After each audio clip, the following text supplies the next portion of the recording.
Hello, good morning, good afternoon, good evening, wherever you are. It's time for Quake. And the best time of the day. Indeed. We have week 2 of the kuachicups. Split 2. Some tasty matches today. Currently setting them up. We start with RRLucky versus Fortniterickandmortyarianagrande. Salty for short. Salty for short. And match 2 is Mike versus Shrulez. And our last match will be Redoxide versus Donna. Yeah, everybody get their coffee ready. Well, if you want to sleep, maybe do not drink that much caffeine. But I had the horrible discovery that I only had 1 cup of coffee left. So I'm... Well, that is a rough way to start your morning, isn't it? Yeah, I need 2. But we'll see. Has that already gone down? If you tried to postpone it now, wait for a little bit later and more. I already took it, so no more coffee for me for well, at least until I go to the source. Let's see. Well, in that case, let's hope for some exciting Quake action to keep us going. First set is, yeah, as we said before, it's RRLucky versus Salty, which is a matchup I'm actually looking forward to, because these guys are sort of like, you know, I'd say the 2 newcomers to like the top of the Quake level in the Aussie scene. Mm-hmm.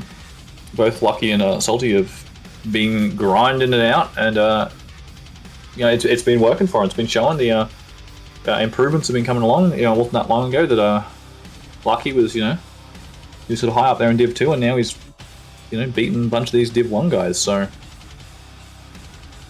Yeah, great to see that Smith. Like, wasn't he from a different game?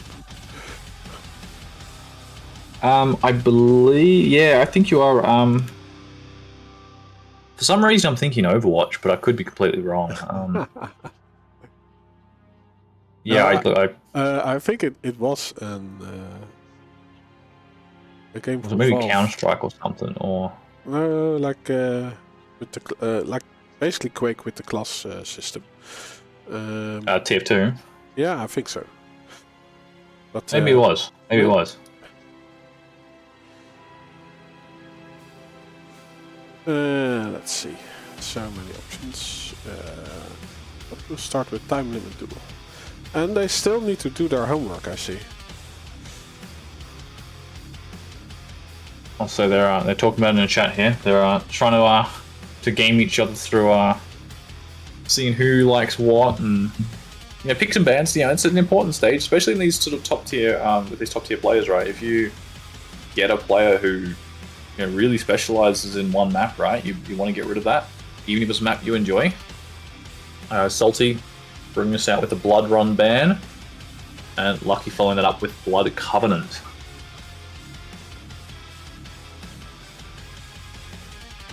These sets all been best of 3 still during the group stages, and we will be moving over to Corrupted Keep for our first map, followed up by Awoken, picked by Lucky, and the decider map. Shall we need it? We'll be going to Ruins of Sarnath, with Exile being the last map being banned. I still haven't yet to see a huge amount of Exile being played. I think it's, well, map pool is voted in by the players. I believe it still is a insta ban for quite a few.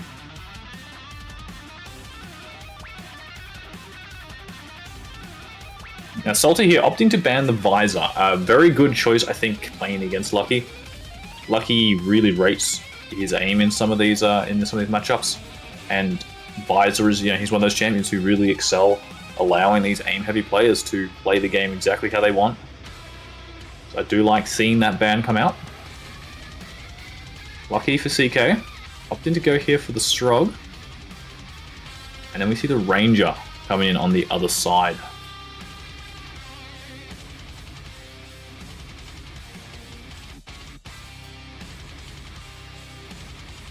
They're both there, good movement champs, got speed on their side.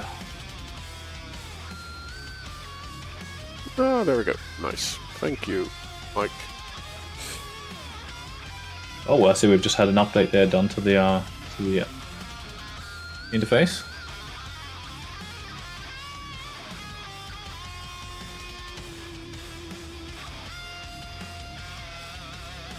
So we appreciate the hard work there, Mike. For sure.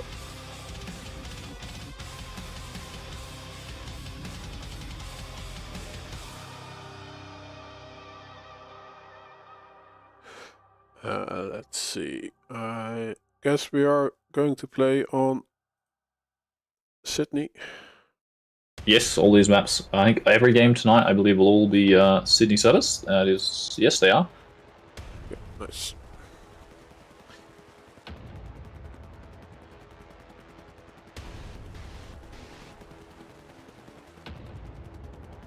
Seen Lucky ban the Knicks here on Awoken. So pretty much sort of lost the normal three you'd probably see for Awoken here coming out. The Knicks, Ranger, and Struggle, all great picks, both Awoken and CK.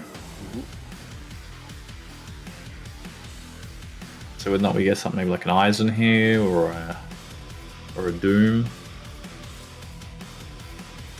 Yeah, and in Europe they have been playing Anarchy a lot on Awoken the last few months. Okay, that's interesting. I say Anarchy's not a lot of players here in Oz play Anarchy, and yeah, not really a frequent Awoken choice there either. So and you see it sometimes on like the Blood Covenant, Ruins maps like that. Some of those little larger ones you'll see it come out.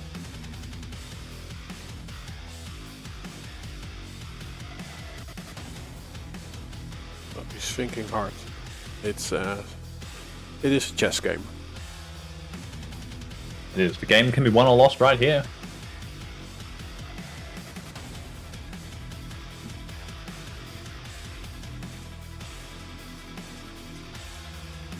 So we have got a few people putting in predictions here for this set. 60% currently on the side of the that. Interesting, okay. Not what I would have expected. And so how is Lucky going to come up to play against this? Maybe does he pick like a BJ or something to get that jeweler to melt down that extra stack? No, let's go for the eyes, and that's also a great option. Using the turret to try and nullify the advantage you get from the Scalebearer charge and Scalebearer speed, its movement. We're down to Ruins here. Lucky with the ban. So yeah, as we said, no visor. Galena gone. Another champion who you do see pick quite a bit on Ruins, actually. Just because the size of it allows us a little bit of extra room to get totems around, hide them in a few little spots. You can have a pocket mega stuff, and there we go. There's the Anarchy pick on the Ruins larger map. And I saw Salty talking about the clutch here in chat. Is he actually going to do it? Yeah. Nice. And yep, the clutch does come out. Probably overall quite a good matchup, I reckon, there for the clutch in that final map. So, but I think for these first two maps, I have to lean towards Lucky, I reckon. Yeah, definitely the Stock and Peaker, although, yeah, I think, like, if you don't get the first pick. He did get the first pick, right? So Ranger was the first. Yeah, no, so yeah, Struggle was the first pick. So Ranger was still up, and that was, yeah, so Salty opted to take that one. No, Fortnite needs to do his bench precious. The players just, getting the nerves out of the system. This is some important matches here. While we do wait for them, I will do the standard weekly reminder that this is coming into the final week now of regulation games. So by this point, you should have either A, played all your matches, or at least have them all scheduled. So if you have not, please start messaging any of your opponents tonight, preferably. Get those matches scheduled. Even if you're doing the next, on Friday, Saturday, Sunday coming up, that's fine. Just make sure you got some matches ready to go.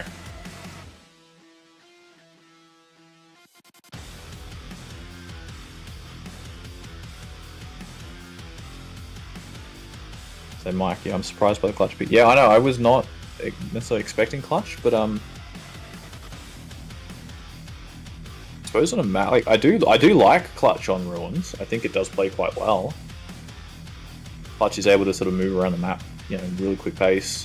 Will keep up with the anarchy. So, and a lot of the other faster champions in the pool are out the lights. So I suppose an Athena or something could be an interesting pick, but. As I say, we do see that light-heavy matchup. I think both players are ready to go. Let's get this show on the road. Can someone post big bands?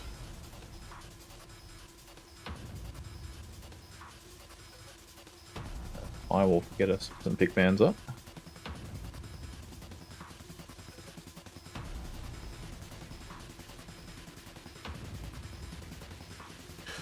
At least they have the correct champions picked for this one, so that's always a good start. Yeah, that's always a good let's see. So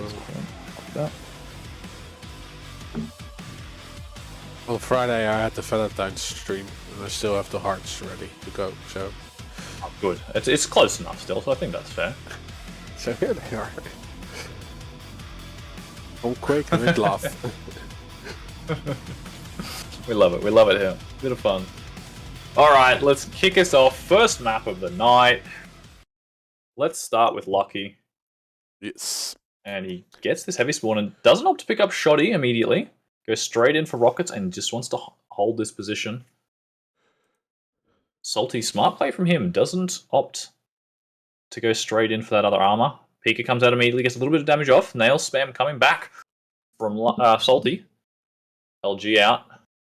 Right now just trying to defend this, but great final rocket there from Lucky.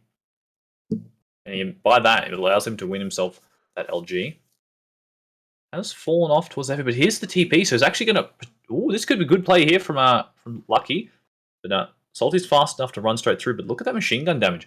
Great chip damage. Salty right now with no armor. The missed heavy pickup shouldn't cost Lucky too much. Restacks the last few rockets and might see an engagement here. It's nice and cheeky play here, actually. So this could be a big shotgun if he doesn't turn around. Big shotgun coming out with the second one. The orb comes out as well. Third one. 13 HP, and there we go. Look at that. The quiet play from Salty. Hide in that corner. But a huge amount of stack. Great prediction rocket too. Lucky gets the armor, so it does sort of boost the stack up afterwards. Yeah, great recovery also. Like that rocket makes it clear to get that mega health. He is leaving the heavy to his opponent, but he got himself a light. And he's also got himself in this position here too, where he can defend against a push in to the LG room. No LG available here. Salty, the peak comes out, and yeah, not in a position where Lucky can do anything from that. Salty, good, another kill there. Takes a bit of damage from it, but the armor stack will be coming back up, and along with Mega as well, right? And if he just sort of sits on this side of the map, keeps this LG safe, has got both these two armor shards, can probably try and sort of sit around here and just be comfortable on this side. Yeah, because you're also denying the LG to your opponent. Yeah, and especially, and that's the thing, I think Salty, understands, Lucky's strengths in these matchups, right? Knows that Lucky is a, really strong player when it comes to the game, and the shotguns from both players, 2 HP, the orb to save it. And we're going to see immediately straight back in here, but the machine gun might be enough. Mega comes up, perfect timing. That's what is really important. If you know the exact timing of these items, you can make plays like that. Salty staying alive. And again, cycling both these two armor shots, getting back to that 100-100, both players even. Who's going to win this next fight? Peak comes out. It's a little bit of damage off, trying to push in though. LG was good. Yeah. Wow, but the rockets are better. 2 fantastic shots. And Lucky gets in, swaps positions now, tries to take this position. Look at this. Salty just pushing straight in. Again, knowing the timing of that item. Yep. And because of that, Salty's now able to potentially, for the first time here, cycle both items. And yeah, Lucky will concede it. Does not opt to try and push in at all. A little bit of a spot of each other by rockets. Neither player wants to take the fight. Salty without LG here, only with rocket and shotgun. And Lucky's just secured LG.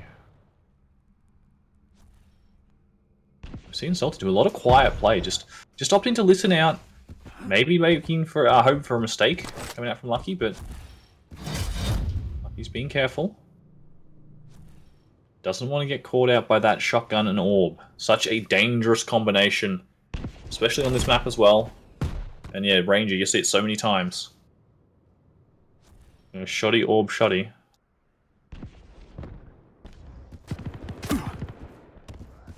A little bit of machine gun, and again, Salty still just nice attack. So much damage. Respect the peak and misses. Rocket spam coming in from above, and Lucky tries to push in, but doesn't get. Oh, the shotgun is actually going to push straight in, and again, that's exactly what I was saying. Orb, shoddy, and orb, and surviving somehow. Lucky, probably a bit frustrated with that one. Probably feels like it was a bit robbed, and rockets are not good. But there we go, the final one. Direct mutual frag between both. Salty's the one who gets the better spawn, gets these items, and he's opting just to push in here. Has Shoddy ready. Salty not ready for the aggression from behind. Another good rocket. And I think from that, yeah, potentially, Lucky wants to try and take this fight. Not really going to be able to continue aggressing though. Again, just see items traded and a little bit of damage by the nail armor. Time shots.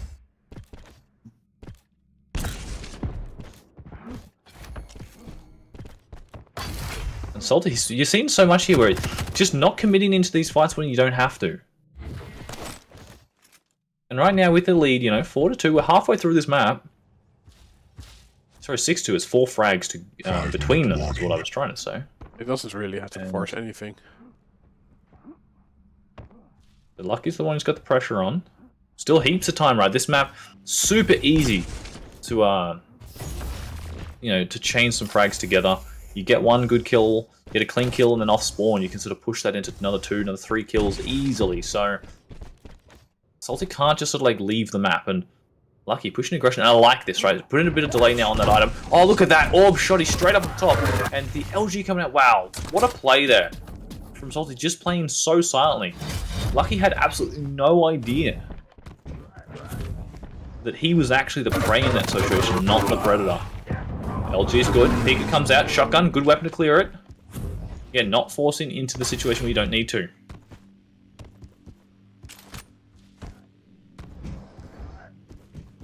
Salty waiting by the time. Still off for a little bit, so if Lucky can get some good rockets, it'll, yeah, force Salty off. But he's doing a really good job of getting out before taking too much damage. And we're going to see here another shotgun engage, 50 damage and falling back. This positioning is actually great. Like if Lucky was just walking through, he could have hit like a what a read there. Shotgun blast. I don't know how he knew that. Oh, and that was orb gone too, actually, there from so that's actually kind of big for Lucky here. A clean frag, no orb up on Ranger. Catches him out down this low, gets a nice little bit of machine gun damage. Probably just wants to try and push in here before. Oh, there we go. Good read. And this should be another good kill here. Wants to get over to heavy now ASAP. Does not want to lose this item. There we go. Secures it. And because of the delay that's been put on as well, should get here to this mega in time as well. Should win out in this fight. Oh, that actually gets the item stolen. Pika comes through. Pika in the back. Running out of LG in the final second. But Salty launched flying on top of him. Good rocket too off the spawn. But look at that. Great defensive shot from Salty. Forcing Lucky back. Heavy's not going to be up for a while, so Lucky needs to get some stack before trying to defend this item. Armor, not looking healthy. That was a good bit of machine gun. And that will be enough to win this item. Oh, look at that. The direct shot through the TP. That sort of crippled the situation that Lucky was in right there.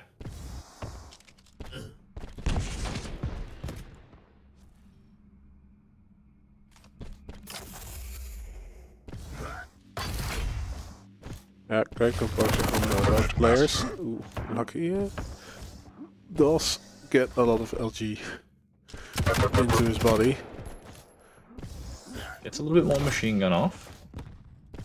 And interesting, I think Lucky assumed that Salty was going to push in for that. And there we go. Heard the item, so knows that should be free. Yeah, there we go. Dives down towards this item, gets the heavy. No armor still for Salty, so that's one thing Lucky's been doing a really good job of with the machine gun, just sort of keeping the armor stack at bay on the side of Salty. And again, a little bit more here. Only one shot, but and then the push in. Salty orb comes out as well. Great defensive rocket. Not enough damage. 9 HP surviving on Salty. Gets out of there, and again, that's just one more frag to add to the total here.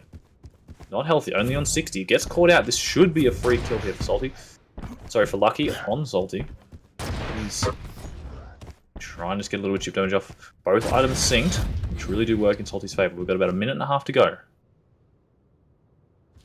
So much of these fights are really close. And I think the passive play coming out from Salty right now is what's sort of winning, you know, getting him over the edge in some of these fights, right? Like, the few traps have been set up really nicely with that shotgun, you know, using Ranger's orb perfectly so far in this set. Getting in, doing a little bit of damage, getting out without taking too much damage in return. And all this time, right, sitting here just quietly, all working in favor, right? 5 to 8. We've got 3 frags to tie this up. We're down to 50 seconds. And Lucky's still just walking around silently up top here. Lucky's got to start making a play. 45 seconds. Yeah, let's switch to him. See if he can work some magic. There we go. Here's him. Starts pushing in. And again, you've got to just keep pushing in here. Oh, there we go. Tries to get a play, but I like the push. Maybe left it a little bit too late, but we're going to see Salty going up in this first map. Great LG. With 15 seconds left, there is nothing that can be done here. First map is going to go the way of Salty, the Ranger, taking the win over the Strog.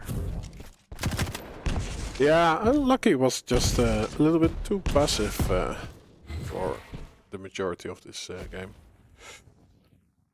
Yeah, that's sort of like last minute and a half. I think Lucky sort of had to step in a little bit more aggressive, try and push in to take some of these fights. And like, yeah, sometimes, you know, it's not going to work out for you. But in a situation like that, when you've got an opponent who is playing quite passive, you have to, you know, you can't let them play their game. Because Salty, as we saw, was very happy just to sit there by heavy and just keep picking up heavy. And just, you know, had the shotgun, had rocket, had a few guns where, you know, if Lucky's pushing, yeah, he's got the orb shoddy. But, you know, you're not going to win by sitting there waiting when you're behind. So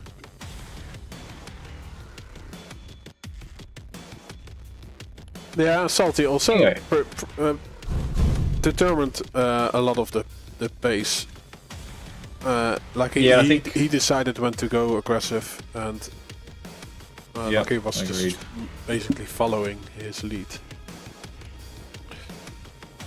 Anyway, we have Dazbok joining us again in the casting booth here. Nice. Gentlemen, Welcome in, sir. what a first map. Yeah, what a good set to begin with. Good evening, good morning, good midday, good midnight. Good whatever Almost time of a day it regular. is for you. It's always a good time of day when there's Quake to be played. That's exactly what I said when we joined in. So great minds must think alike. We've got here, I will put in that one for them. Eisen Scalebearer Awoken. Let's just get Dazbok in here real quick before we kick this one off. And we're ready to go. Yeah, so we've got Scalebearer, Eisen Awoken. Not exactly what you would expect. You know, if I told you the first map was Awoken with the champ picks, it'd be totally make sense. But In all honesty, they're picks that I'd expect to see in map 7 of the finals, where the choices aren't that great. But here well, the we whole are. set really here, because like even the third map here, right? We've got Anarchy versus Clutch. Not a again, not a whole matchup. I think the Clutch pick may have been picked against, you know, the light champ. I've said it before. I think I really like the matchup of getting the, you know, that heavy stack against a light, especially, you know, when it's the Clutch, because you get that speed as well. So that's some of the advantage you get from playing these, you know, like the Anarchy or the Slash. The Clutch can, you it can work to help negate some of that light advantage. Yeah, and with the fact that obviously we're playing online right now and it isn't land, you don't really have the dangers associated with picking the heavy champs as you traditionally do in offline play here. So, be interesting to see how Salty puts these larger champs with the better starting pool and interesting mobility choices to. Yeah, especially on let's go look more at Awoken now, right? That's what I'm playing on, and I really don't know how I feel about the scale pick here, right? Like, scale doesn't not a common pick. Not a common pick, and I think there's a reason for that, right? Like, there's not a huge amount of advantage where you're going to get the advantage from the scale, and then the problem he's going to run into here is the Eisen is such a good counter pick to the scale. The few situations where the scale might come in handy, I think the Eisen turret is just going to negate that. The question's basically going to be, is that heavy stack going to be enough to counteract, the fact that A, you're going to have the turret to contend with as well, and like B, Lucky, he hits bloody hard. We're going to have a railgun now to contend with, right? We had no railgun in this first map. So it'll be interesting if Salty goes for a similar kind of strategy that we saw at the beginning of trying to just deny the weapons, right? So on that map, it's going to come down to map control with these two. They're both experts at their craft when it comes to aim. So, I mean, we're talking about fractions of a percent between the two of them. It really is going to come down to the game sense and the map control with these two. That is the only factor with these two. Yeah, and I think the turret is going to be a big benefit potentially into doing that as well, right? Just if Lucky can have that turret up ready to go, as I said, it's good to protect from that scale charge. But the intel it can give you, right? It's a small map. Is he'll be able to use that to hold it back and use it as a scale charge counter, or is he going to use it for information gathering? I don't think we're going to see him using it for any damage. The reaction and the damage output from these two, I don't think the turret's even consider. I think saving it to protect against that charge, right? Because if you get a scale up close to you, charging with rocket in hand, you get in a small little corridor or something near Mega there, right by the ammo box. If you get stuck in there with a scale who's just charged to you, I don't care what stack you're on, you're most likely going to die. Same could be said, you get stuck in there with anyone who can actually aim or has the rocket skill, you're dying. It's a death box at that point.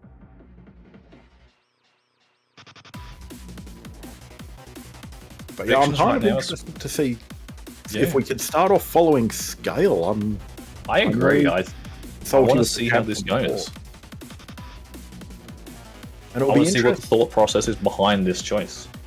Keep an eye on the through map wireframes to take a look at if and when Lucky puts down that turret, because early game will be very indicative of how he's going to use that strategically. Fight. Yeah, so we'll see when we see it immediately go down off cooldown here. And then we do, look at that. Immediately it's gone straight down onto the railgun. So it's going to try and use that to help try and deny it. Good rail there initially through the TP. Tri-bolt defensive damage coming through by the TP. And look, this pushing straight through. We're probably going to see a charge here. Doesn't even need it. Great direct rocket coming out from Lucky, but 6 HP surviving on Salty. Winning out this first frag, but cannot hang around. It's a dangerous position to be in. The rockets are not being very effective here. Both players using the splash to keep each other away from just at arm's reach for a bit. And right now, Salty's just sort of playing. Oh, okay, just trying to do the bit of spam move and then trying to move around. Here comes the charge, forces him back, and this is good, right? Just force him off the item. Use the ability to push it back. Great. Use the LG. Swapping out to the shotgun doesn't even need. Pushed off the map, going up the bounce pad, and look at that, a second kill already coming in for Salty, and we've already seen the charge make good use.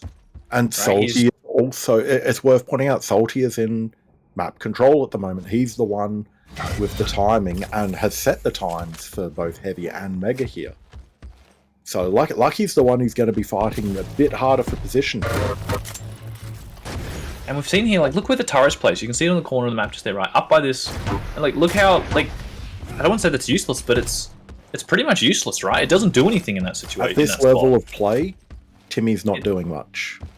Timmy, I think, should be saved, yeah, as a defensive tool, right? Like, because in that situation, in the spot there by Tribalt, it hasn't offered any information.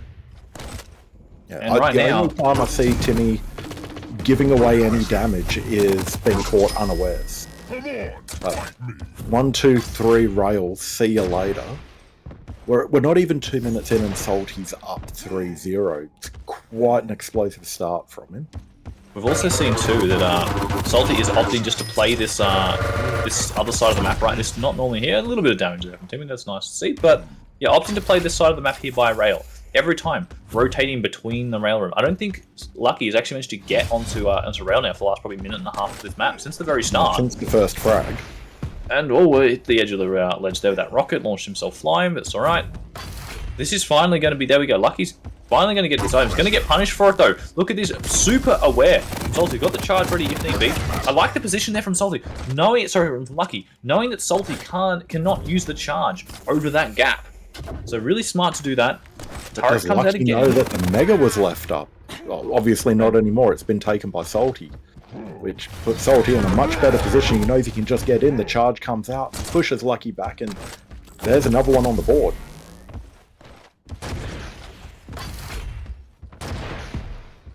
Now Salty's back on his rotation.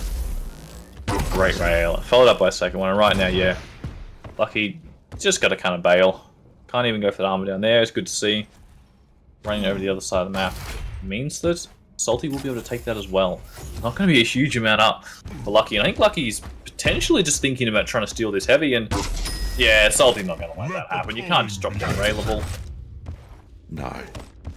No, and this is putting Lucky in a really hard position, as we know. Like any health and armor differences, it's what makes Quake what it is. And Salty's got that starting advantage, so even if he gets a clean frag on Salty here, it's going to make that comeback a lot more difficult than it would in a more traditional matchup. Yeah, the rails from Salty are just so precise at the moment. You look 71% rail, right, to 25, and like 1 of 4 is all Lucky's managed to shoot off this whole map, and I think so far it's just, yeah, the charge has been more useful, the beggar stack has just been more useful, and just currently Salty's just hitting harder, and there we go, LG fight. Both players look hit about the same, but that larger stack of the heavy was enough to give Salty that little bit of edge in that fight. Not just the large stack of the heavy there. Take a look at the pickup statistics. Well, that's the thing, right? Yeah, he's just got... Salty's got 8 megas. 8 megas to Lucky's 0 megas. We've got Salty's 6 heavies to Lucky's 3 heavies. 8 smalls to Lucky's 7 smalls. It's pure mathematics at this stage. It doesn't matter if you're the heavier opponent with the better start stack. If you've got the items, you've got the items. And if you can keep them in check... So charging home doesn't get much out of it.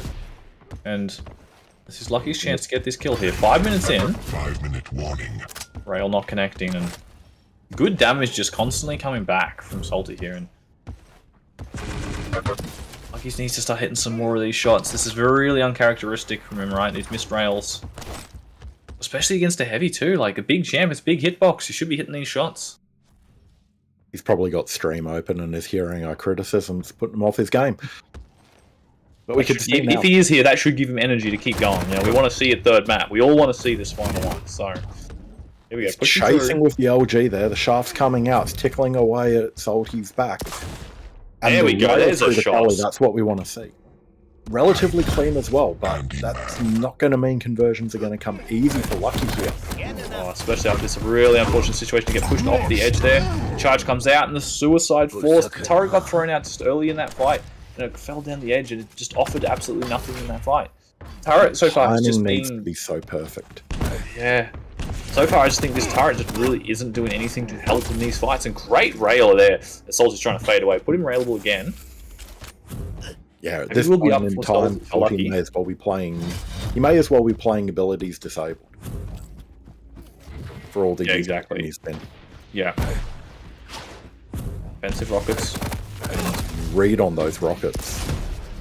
Yeah, and the LG push out there from Salty. It's just Lucky's just not getting the damage returned in these fights.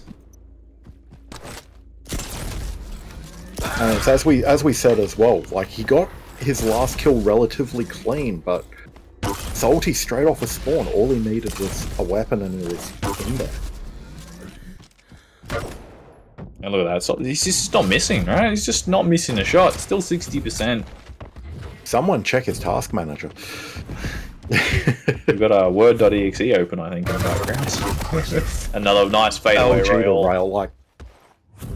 And that's the thing, you just get so much damage off by doing this. And I think Lucky actually preserve the stack as well, which is such a great part of it. I think Lucky got the Mega in that fight as well, and just all the benefit was just eaten away in less than 2 seconds of combat. Yeah, Tarek comes out, but...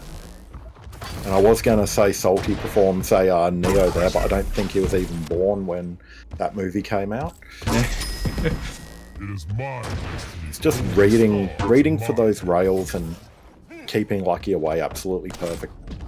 7.5 minutes, 11-1. I'd feel comfortable in saying we've seen the end of this match tonight. Yeah, with the way Salty's been playing this, just not making mistakes. And look, we all came in sort of questioning this scale pick, and look, the question, like, I think the question could still be asked. It's like, is it that Salty's playing the perfect scale, or is it that, you know, there's not really much counterplay to the scale itself? But I think, regardless, there's no taking away from Salty's performance in this map alone. Like, just fantastic damage, great control of the map. Gonna see a kill here in the turns for Lucky, but I think, yeah, at this point with 2 minutes to go, yeah, and seeing there's the no way to sporting practice pick, we know it wasn't a deficit of skill on Lucky's part. It's just for this game at this time with these champ picks, Salty is our winner tonight. Yeah. And I do think Lucky is definitely having a bit of a quieter game when it comes, you know, on sort of the aim front, right? Like, you know, I've seen matches with Lucky getting, you know, 70% LG, sorry, 70% rail. LG would be insane, damn. Yeah, and I mean, with how quickly the frag deficit was made up at the start of the match, it's got to have a bit of a psychological effect. You're already coming into this map nervous because you're a map down.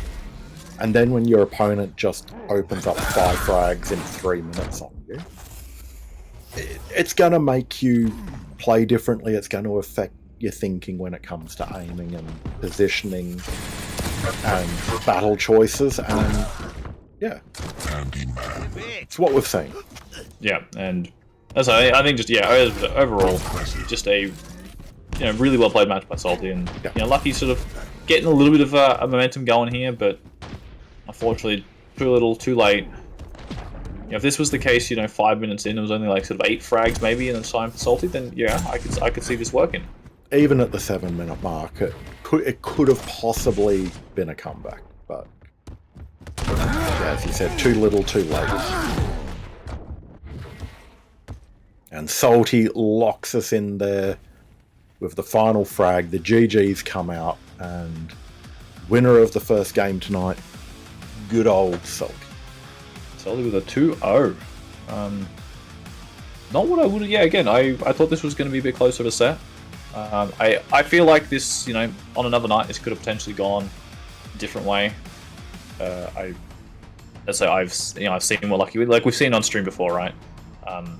I think Salty was able to just push sort of Lucky into a spot where, you know, just not quite so comfortable to play some of these fights, and, you know, not be able to play his game as much as he'd like, and that's really sort of just impacted, I think, a little bit on sort of, you know, his aim, his sort of confidence in some of these fights. You know, places where he might take a fight normally, or so some of these rails he'd normally hit that, you know, he's just missing. There's a couple of even stationary rails there I saw that were just easy misses, right? There's just those errors like that, I think, which sort of stacked up and started building up together. So you have a bit of fun there, Des, blocking the camera.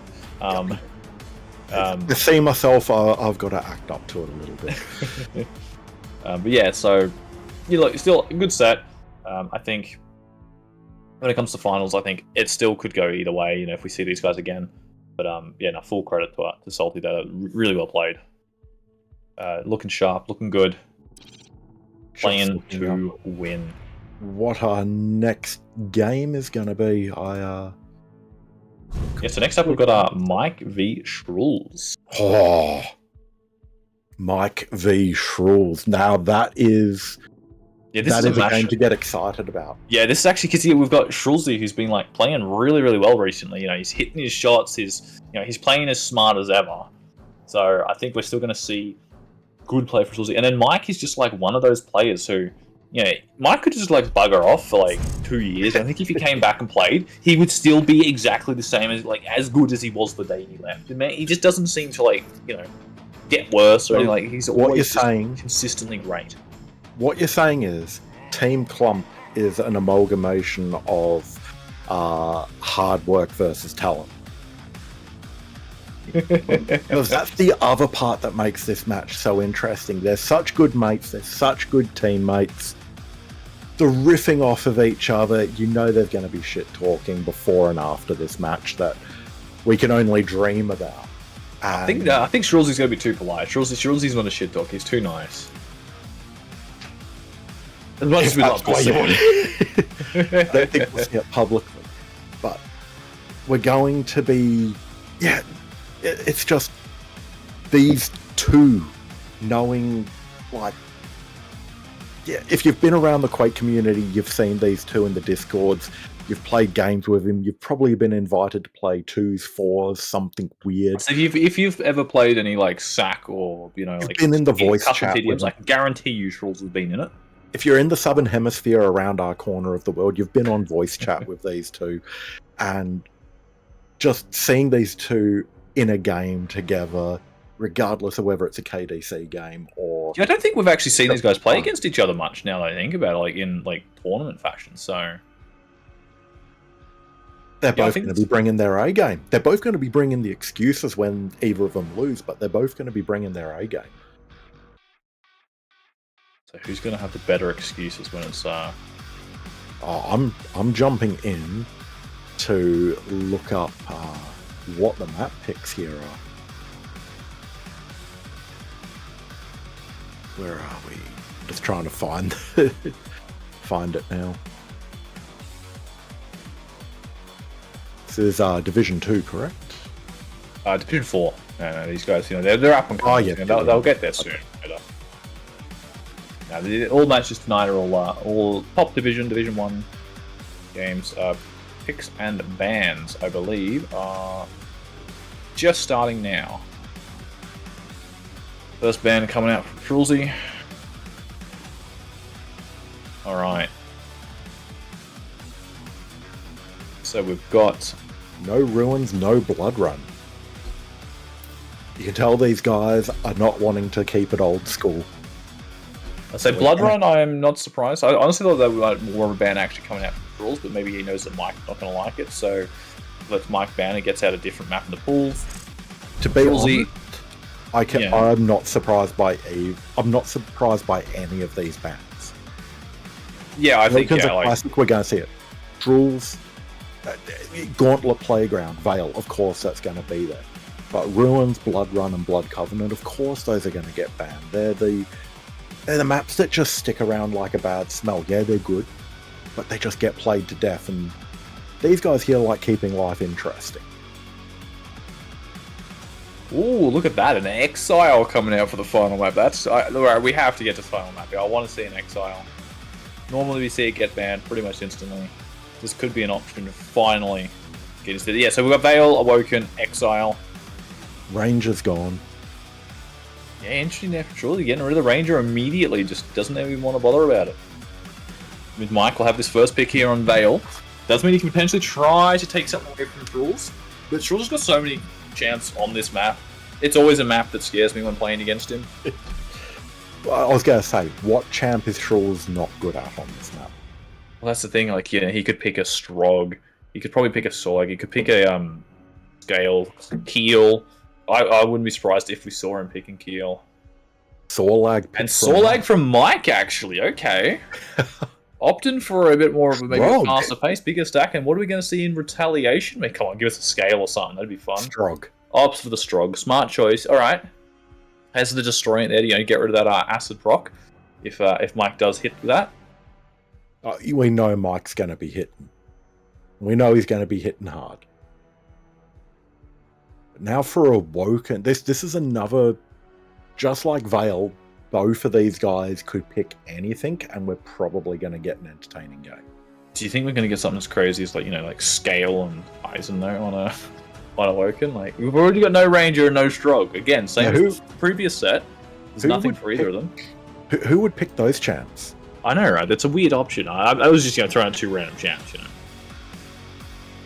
Yeah, I mean, Salty in the chat does point out something. Like in the previous game with Salty and Lucky, the aim of both players, the aim percentages of both players were relatively close, and it came down to map and game control. Yeah. I think this will probably... Shrulez's aim has improved a lot.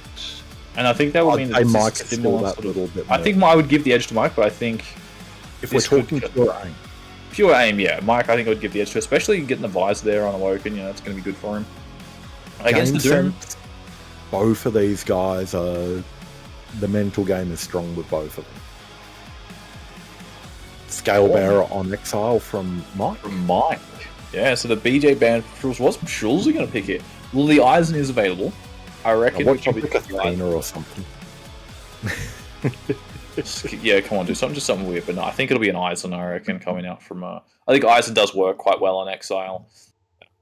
It's, you know, against the Scale. I would be surprised if we see anything else. Heal, actually. There you go. All right. Opts to get the other heavy. Another heavy in there. So we get 3 heavies in this one. 3 heavies, 3 mediums.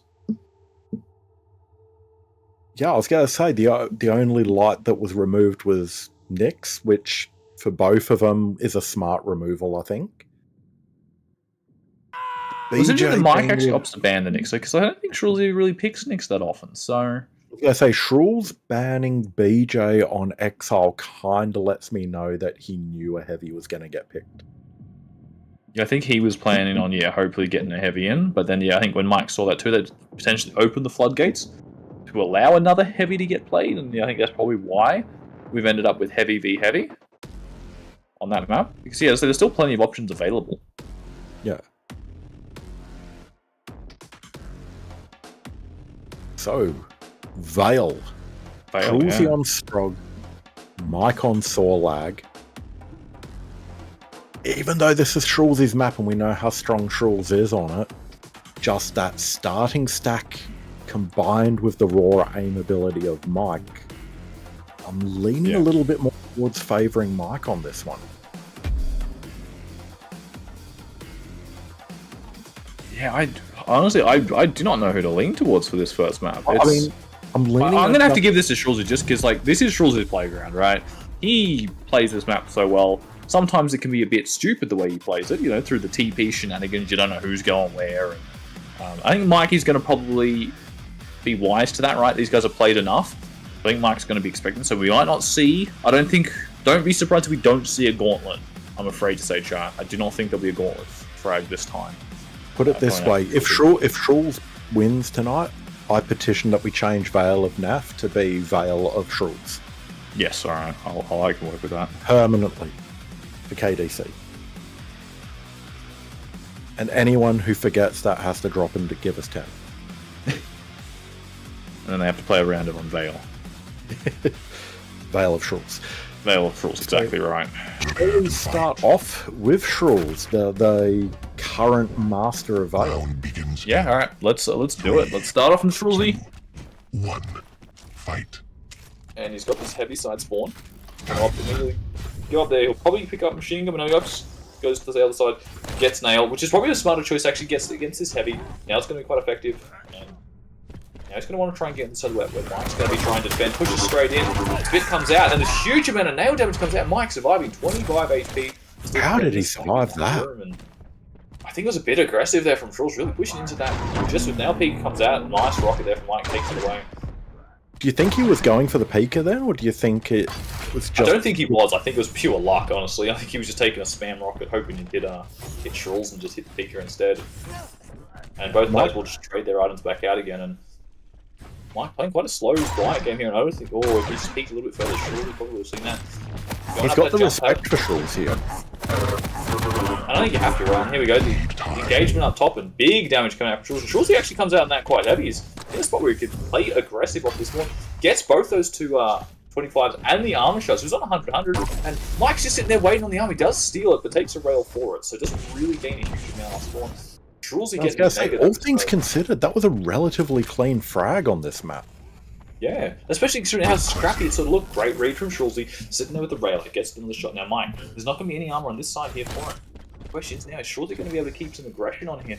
Go and take his spot. He wants to make sure Mike doesn't get a bit of here. Spit comes out, forcing Shrulez into it. Going to take a bit of damage, and missed rails coming out from Mike. Oh, don't do it, Shrulez. Oh, no, that's... Oh, that's inside outing. I think either way that was going to be Shrulez's frag, but maybe not that way. You know, Mike would have liked to get a little bit more damage on.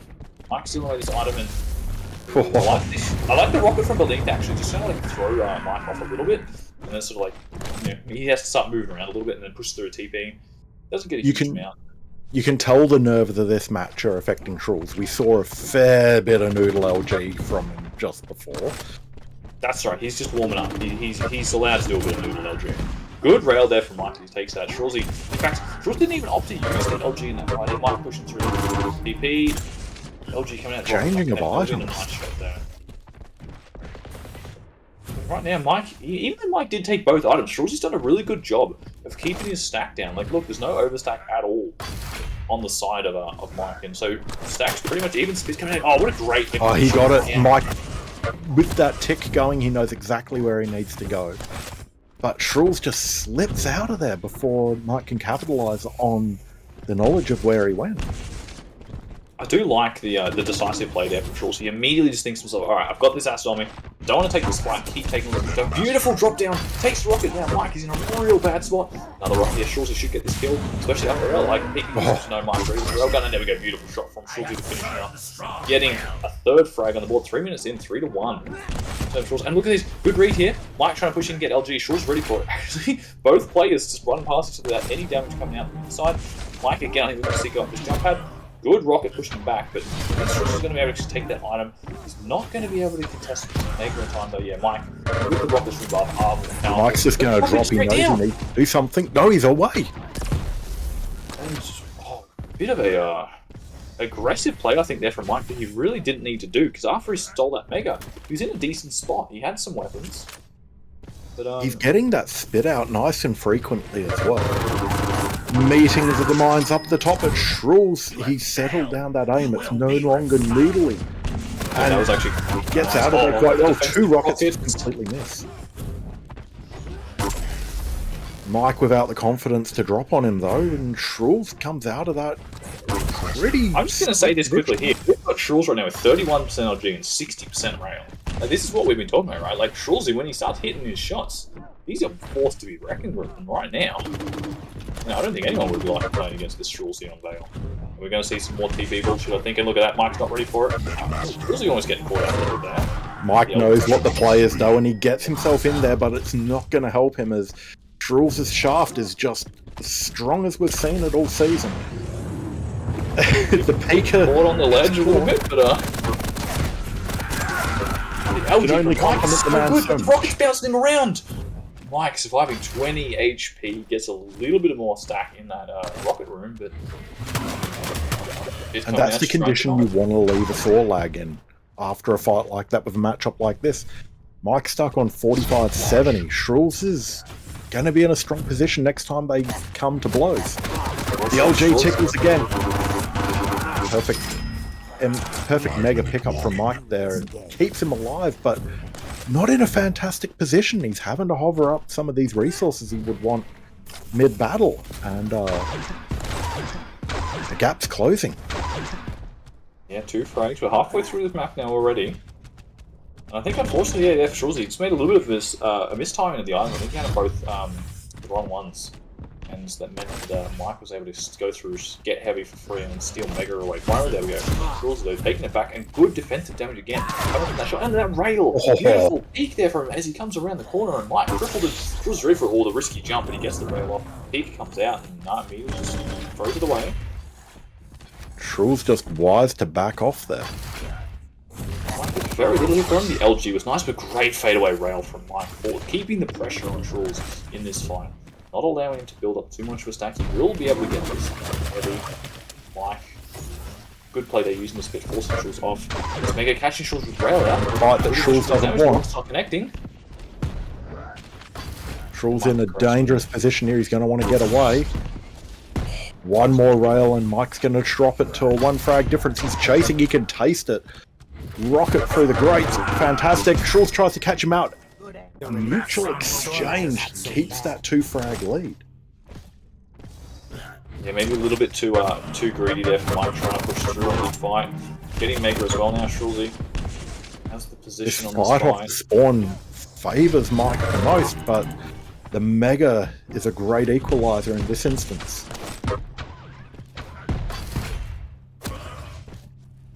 As things, I don't know if it's just me, but things are getting scrappy between these two here. Well, so I think, yeah, Shrulez losing Mike in the chaos of the TP, and then Mike just no! up on the ledge, and that is a really big blunder right now, and that's allowed Shrulez to get to, but no, he actually has to go for the armor first. That means Mike just zoom on through. That... Or a rail from Shrulez. Great shot. Defined how this match is going to end. And right now, Shrulez is just keeping enough pressure on to keep Mike on. Like, every time Mike comes in for these really fast plays, he tries to get pressure on, steal away one of his own. Look at that. A great rocket there as Mike tries to come in. And the stack right now, just it's not there for Mike to make a play. He goes down low ground. He does get the armor shot, and Shrulez waiting here. Question is, what's he going to do? Is he just going to walk straight through? He is. Shrulez, though, he syncs up these items, so it means that he's pretty much guaranteed to get at least one of them. And in this instance, that's all he needs. Yeah, and look what he's doing. He's doing a really good defensive game here. Look at that, Mike. Immediately tries to push in. Immediate 70 damage rocket. And he's sent packing again, and again, and again. It's such a frustrating thing when you're trying to push into a situation like this. Oh, there you go. The aggressive player from Shrulez doesn't really need to, but winning this and Mike's in a position now. 2 minutes left in the game. He has to be aggressive. He has to make things happen. He's not going to be able to take these perfect fights anymore. And Shrulez just needs to keep making sure that the perfect fight is never going to happen. Chip away at him, keep him at bay. He doesn't. That's what Shrulez is doing a fantastic job of, right? He's playing around these TPs, he's playing around this high ground, he's getting the rocket damage off when he needs. He's hitting the rails too, especially is the most important part. Hitting the rails when need be. Mike's just trying to push through the TP. You know, not 2 huge rockets there, but the 70 damage combined, and it means that Mike is just sort of stuck on that side there. He can't push in, and again, we're just going to see Shrulez take that item. And again, he'll just play this passive game and around, fall back. Mike even pushed in here with the split. See, look at this. Second still played aggressive here. Mike's got a couple of nice rockets. Got the frag. A minute to go. This is doable. To go 2 frags. Sorry, yeah, 2 frags to tie this up. It can be done. 1 minute warning. Shrulez's got speed as well, though, right? It's not just the Sorlag. So, oh my god, that was almost. Did any of that hit? Did any of the no, it didn't. It missed. And because of these synced items, it's going to make this really, really difficult for Mike. Yeah, just take a look at the stat bars at the top of the screen. Like, it's equal footing. It's going to be whoever starts the fight in the most advantageous position is going to win, and Shrulez is not letting Mike have that advantage. Well, I don't think Shrulez even just going to allow a fight to really happen, right? Like, so yeah, we get a fight here, but we going to get the corner coming out? No. 1 frag, 15 seconds. Mike is on the charge here. He sees the shadow. He knows where it is. The LG comes out. It's strong. Rail hits.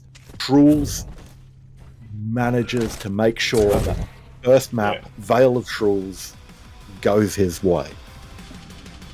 It got a little bit scary towards the end there. That final, you know, Mike was just barreling at him with guns ready. Shrulez did get LG, and if Shrulez didn't get that Mega, that was it, right? It was tied up.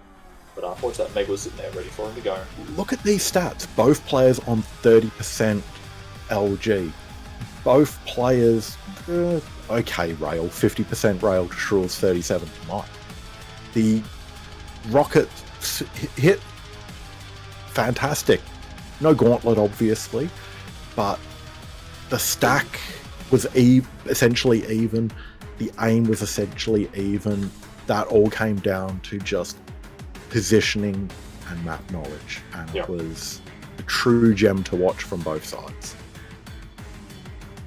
Yeah, and in the end, I think it just came down to, I think Shrulez's defensive play was just really good. It just meant that, between just the defensive rockets and the defensive rail, he was hitting so many shots. Every time he'd go for a peek, every time Mike wanted an item, Shrulez would just hit one of those rockets, and it did so much. Hit one of those rails, and it did so much to hinder Mike's stack. It meant that he never got into a spot where he had an overwhelming stack advantage, and that's just, as the heavy sort of thing, that's what you want, right? You want to be able to go into these fights with a larger stack, so that, even though yes, they're probably going to be hitting a little bit more on you, you've got that extra little bit of stack to bolster you through that fight, and then allow you to take the advantage. But there was just never a situation where Mike had that happen for him. So maybe this is going to be more his sort of style, right? That was Shrulez's map pick. Going to Woken here, we get Visor the Doomslayer. And if you know anything about these two, this is definitely a strong map for Mike. Yeah, I really feel that this could be where we see a third map, right? Like, I do think we could very, very potentially see an Exile here. Because I think the Doom, while Doom is a great Champions map, I don't think he didn't really offer. It's like, well, Visor, he's not going to be offering anything offensively. The defensive and, those extra few rails he'll be able to hit with sight is just such a powerful tool for him. Yeah. And as we saw from Veil, that extra bit of damage, if you can keep control, would be quite decisive here. Yeah, that could be the difference between, the third map and not. Let's start on Mike for this one, I reckon. Yeah, pressure's on. Fight. He's got to take the W here. Gets in straight through to Vegas.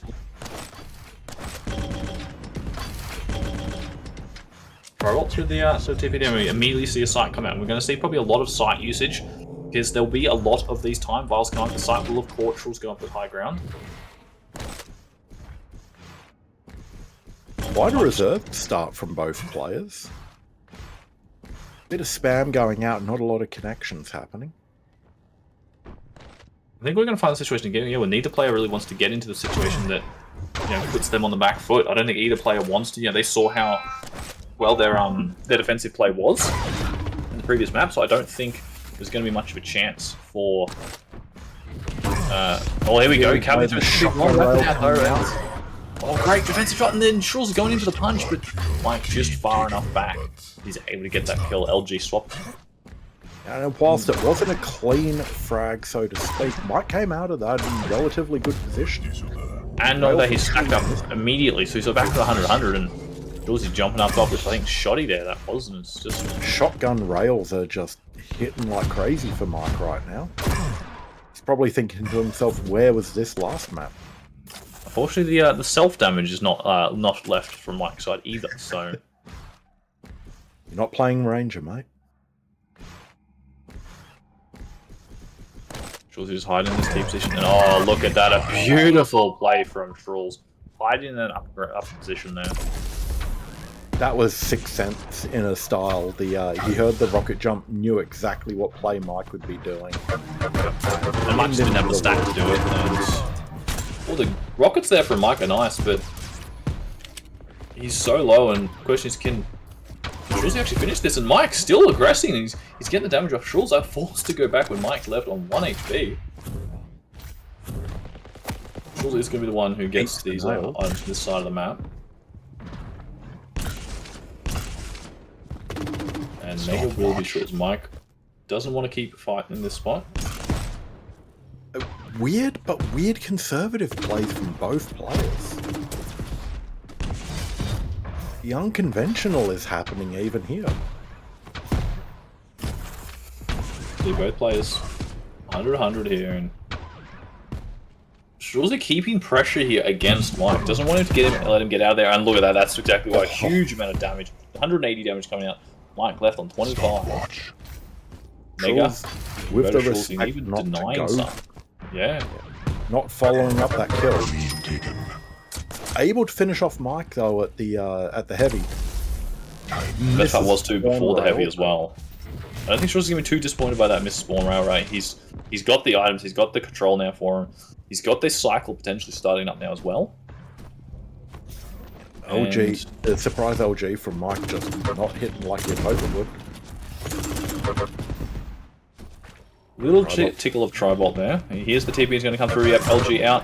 Mike not ready for him. Rail doesn't connect, but Mike's not healthy here, so Shrulez also knows he doesn't need to be in here yet. The spawn of that heavy was a little bit delayed, but Mike forcing an uncontested error there gets that spawn rail, but 38 health. It's not going to be pushing any fights right away.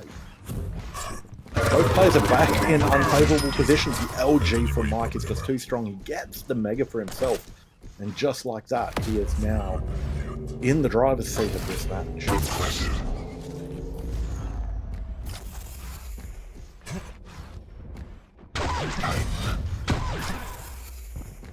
And yeah, now we see Shrulez, right? He's the one on the back foot. He's got to try and get some armor. Cannot really contest for one of these fights, and unfortunately gets caught out in the middle of the open. Good LG from Mike. Shrulez does get that one arm shot, but great LG there from Mike. Forcing off, trying to get the spawn frag here. Doesn't actually keep holding the angle. If he did keep that going, he would have seen him.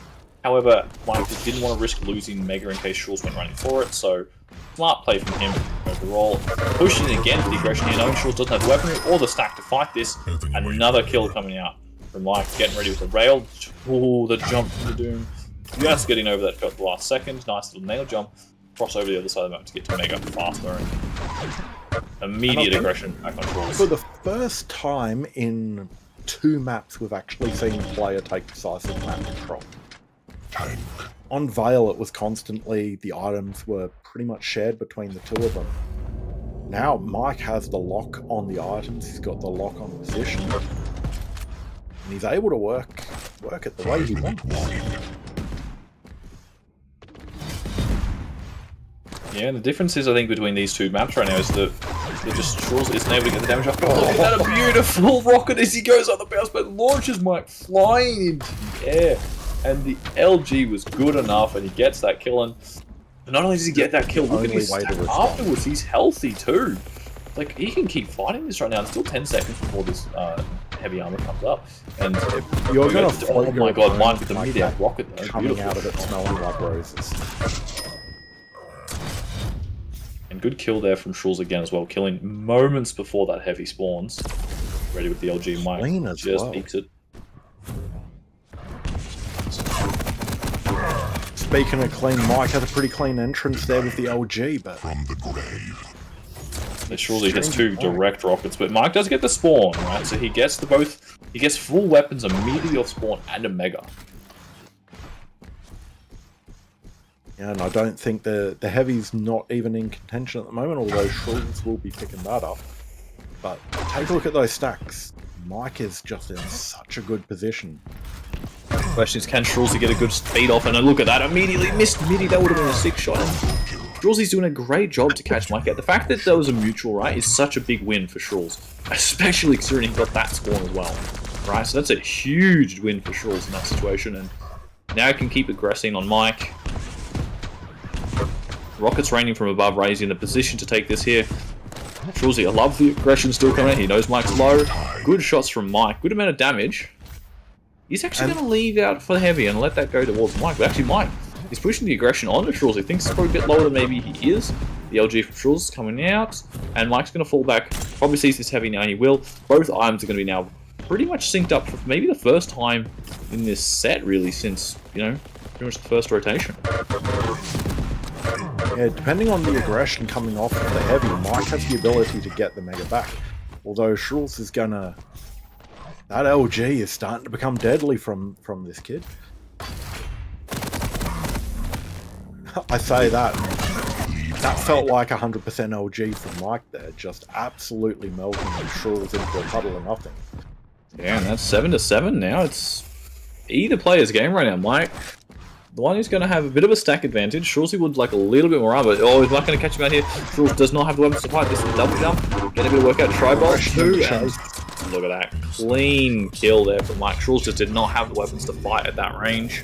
And Mike used his weapon advantage to abuse Shrulez. Still only 1 frag in it. We've got 2 minutes left on the clock. The LG catches Mike unaware. He was getting ready to jump down. And Shrulez is just like, nope, take my shaft in the side. Mike backs off onto the Mega, and these players are such a close stack again. It's really coming down to those moments of how can I surprise my opponent here. Yeah, these 2 players, you know, they're both just sitting there. They know each other quite well, as we said at the start, and they're just sitting there thinking, like, what can I do to, get the edge up in one of these fights? And right now, the way the Mike's getting the edge is with these fantastic LG engagements. Catches Shrulez off in spots where he's just not ready for Mike to be, and the LG is just so good. And Shrulez, like, in that fight, right? No rockets connected whatsoever. So that means that Mike is in such a good spot here. Shrulez trying to jump up. Here we go. This is what Shrulez has been doing good though. So these rockets have been nice. Rail was good. But the punch, not enough. Not enough. Absolutely nothing. Oh, catching him with that rail just as he jumped across to the telly there. Face full of tri-bolt, finishes him off with a tickle of LG. Minute left on the clock. This is starting to go the way of this is Mike's map. Yeah, and I think this means we're seeing an exile. I think we're seeing an exile. I think so. Это было несложно. And I've just got to say, looking at the stream, how bloody gorgeous is this game? Yeah, it's good that we're on the good graphic settings, so we can. It looks nice. Not pointing fingers anywhere. I'm just saying, it looks real good. 12-9. The frag deficit coming here at the close of the match is quite large, but if you've watched the match, you know that does not tell the story. This was a nail-biter to the last minute. And Mike is just enjoying himself here. The GGs come out. Great work, Mike, but also great work to Shrulez. That was, as I said, an absolute nail-biter of a game. Look at the pickup statistics again. Just like Veil of Shrulez, it's so close. The hit percentages are relatively close as well. If anything, a little bit more rockets to Shrulez, a little bit more rail to Mike. It all came down to that map control and that little nugget at the 8-minute mark that Mike was able to grab and run with.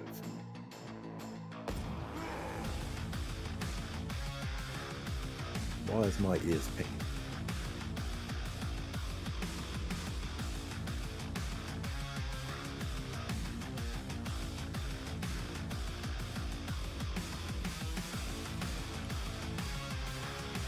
Yeah, exile now.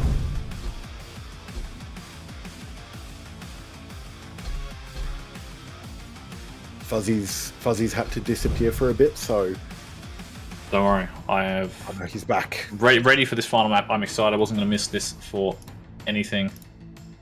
Keel. Okay, so looking at this, going off my memory of Tuesdays, we've got Shrulez on Keel. Shrulez is a little bit of a Keel connoisseur. He is, yes. Keel. He does play Keel quite frequently on Veil. So he's Gale got the Bearer, experience. if you've ever played pickups with Mike, Gale Bearer gets picked up quite a bit. So looking at the map pick, looking at the champs, you'd be thinking, oh, bottom of the barrel, both trying to throw each other. This makes a lot of sense for both players. I think they were both very happy with the map, with the champ picks they got on this map here. So yeah, this is going to be a hard one to call, right? Like, I have to think. I think I'm going to have to lean a little bit towards Mike on the scale here. I think I'd rate the scale a little bit more than I do the Keel. Shrulez is good with those nades. I will give him that, and that could be the winning factor on this, right? You get that little bit of extra damage off in some of these fights. If you can hit a nade or two, right, that's 1,500 damage extra just immediately. But the other thing you've got to think about when it comes to Keel is the sheer damage output that can be done if you get the cadence of your grenades mixed in with rockets, which Shrulez is hitting with them pretty well tonight. And that's the thing, Shrulez is really good with those nades, so 3 nades, timing them between rockets, close quarters. Is Mike going to be able to get out of there in time? I think with the damage reduction he gets from the charge, I think Mike will be able to potentially, if he uses this charge in ways that's going to be beneficial to him here, and plays it a bit more safe, doesn't want to push into a fight here where you know, Shrulez is going to be able to use these nades to his advantage. So let's start off on Mike on the Scale Bearer. As he gets hung up on the geometry. And immediately takes a rocket straight to the face. And he's not able to respond with that rail. And he's kind of trapped downstairs, takes an unconventional exit route from the rail room, tries to charge down Shrulez. Shrulez dodges. And it's just a bit of a messy exchange straight away. Mike pushed away from the healthy ones. He's able to get away right from this pretty well, actually, and gets a good amount of LG. Shrulez is just continually pressing forwards. He's just still pressing forwards, and I think he's pressing forwards maybe a little bit too much. He's still just going at Mike, and Mike's just hitting rail after rail right in defense. And 30 hit points though. Shrulez off the spawn, even with Mike picking up that Mega, is in a much better position. Mike having to dodge a little bit. Shrulez just comes in though. That LG and starting stack is so strong. But now the rolls that we just saw are exactly reversed. Yeah, Shrulez has got to try and get as much stack up as he can if he wants to fight for this Mega, and I don't know if he's even going to be able to. And actually, Mike just doesn't seem to have timing on this item, so he's actually going to be a free Mega there. Shrulez nades coming in. Here's the thundering down of the Scale Bearers comes through. Big damage from both players. Neither player wants to take a fight right now. Coming through the TP shotgun out. Big damage. The charge goes out. The charge actually connects 5 HP for Mike. One shotgun would have done that. Can I just point out, for anyone who says Shrulez is a shit aimer, 50% LG on that kid right now. I mean, I know we're talking big targets, but hey, especially when you're on final map, right? This is this is a high pressure matchup here, and there we go, another good little LG burst too, and that's it. Shrulez getting a good kill, and he's got control here of these items. He's got great stack. Good damage behind that TP. And look at that. There's small little things like, yeah, that nade, right? That nade connected, right? So that was only a 58 damage rocket. But followed up with a 50 nade, that's a full 100 damage, 108 damage in a second gone. Straight away, Mike. And look at his stack. It's not healthy at all. Beautiful rocket jump up. Aggression. Mike doesn't have the items to fight this. This should be a kill here for Shrulez. You see the charge used in defensive play, and it gets absolutely nothing. And Shrulez winning this Mega again. Beautiful split between them, 15 seconds.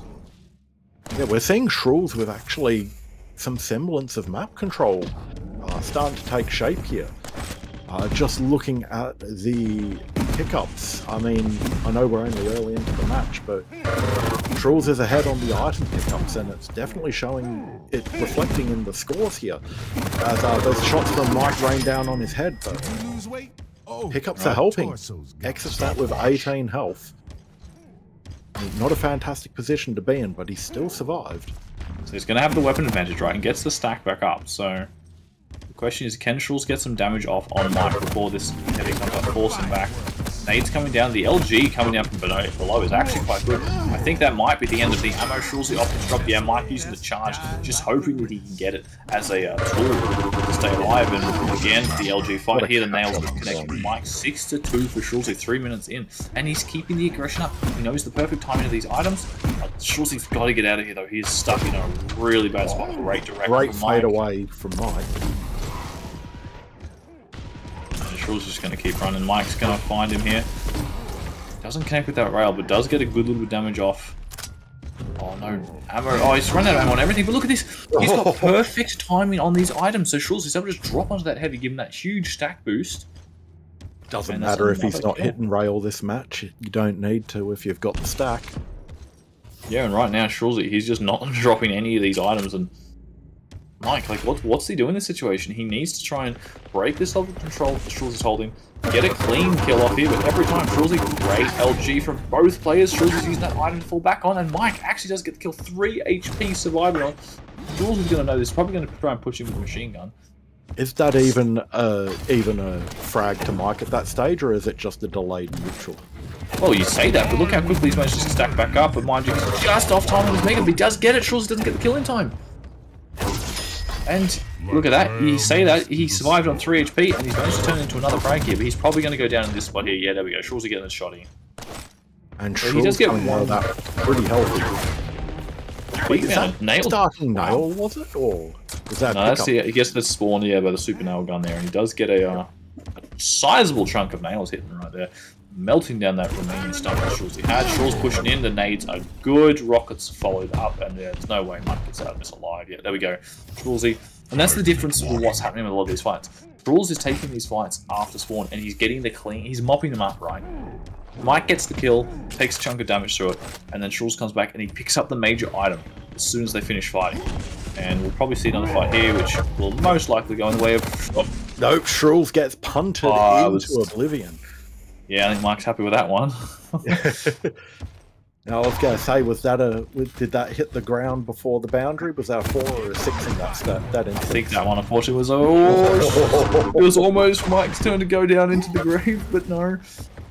Clinging onto the edge for dear life. I'm trying to remember what the name of that Sylvester Stallone movie was to make a movie reference, but I failed. And look at that beautiful LG from Mike. Rapidly turning things around, only 2 frags in it, 6 minutes in this match. Still plenty of time left to go. We are nowhere near the end, people. Fantastic try bomb. Mike is not healthy, but with after the pick up of that Mega, he's still actually not on a great stack. Mind you, Shrulez is... Oh, he's going to get caught out here. Oh.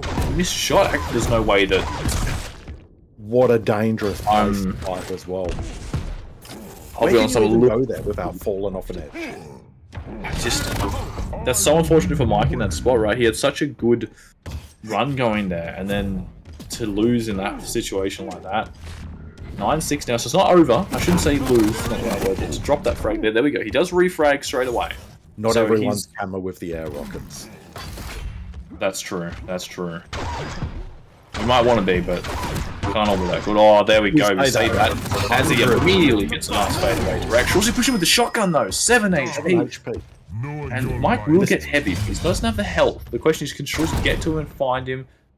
Doesn't look like it. Mike's gonna get enough stack, and Mike's done a really good job actually after some of these fights, stacking up as quick as he can and getting ready for these next situations. The heavy is not the item that either of these champs really want. It's the Mega, especially after the fights these two are having. That both of them will be wanting to pick up. The heavy's just kind of a whatever. You're back to your starting stack. The I think when rocket you misses, both like this, desperation rocket misses. You're gonna see Mike. Yeah, he's got the stack now. Start trying to aggress here, and again catches Shrulez out. LG ready to go, and the tell-off rate. Look, it was going down either way, but I think Shrulez would have liked to get a little bit more damage off before going down in that fight, because that's meant that Mike has got a really, really heavy stack. Interesting that charge comes out there straight away. LG fight between both players actually running out there for Mike, and wow, Shrulez jumping over Shoddy out, and wow, I did not see that fight going Shrulez's way any day of the week. That was all Mike up until the last 20 HP there. Can I just say how good that direct, which followed by a nade was from Shrulez just then? Like, he's hitting some fantastic nades, and Shoddy, great weapon choice there. The LG not strong enough to get the kill in time, and Shrulez... It's one of those instances like what we were talking about at the start, like Shrulez with the rocket nade combo. It's not surprising, to be perfectly honest. Almost had the gauntlet coming out to great effect there, but not quite connecting. And we're 11-all. Yeah, 11-all with about just over a minute to go. Do you think we're going to see a slowdown now? Like, right, with getting close, you know, we're tied up, and no, not at all. We're just going to mutual. Why don't we? Yeah, just keep it at 11-all for another little bit here. Both players.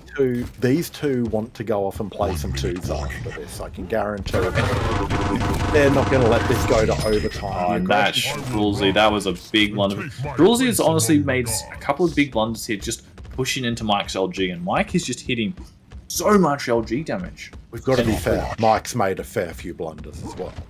But that's the thing, right? Mike's now the one in the lead with 40 seconds to go, so it doesn't matter how many blunders you made prior. That one little blunder there from Shrulez where he just tried to plus forward into LG, that could cost him the game now, right? Like, 30 he needs seconds left. With 30 seconds to go, otherwise that is the losing factor of this game. We may have just seen the winning frag of this game, I'd even say. And Mike, oh, okay, he does use charge there. We want to try to be, oh, nice rail from Shrulez. 15 seconds to go. Shrulez is LG. It's not bad, but it's nowhere near good enough.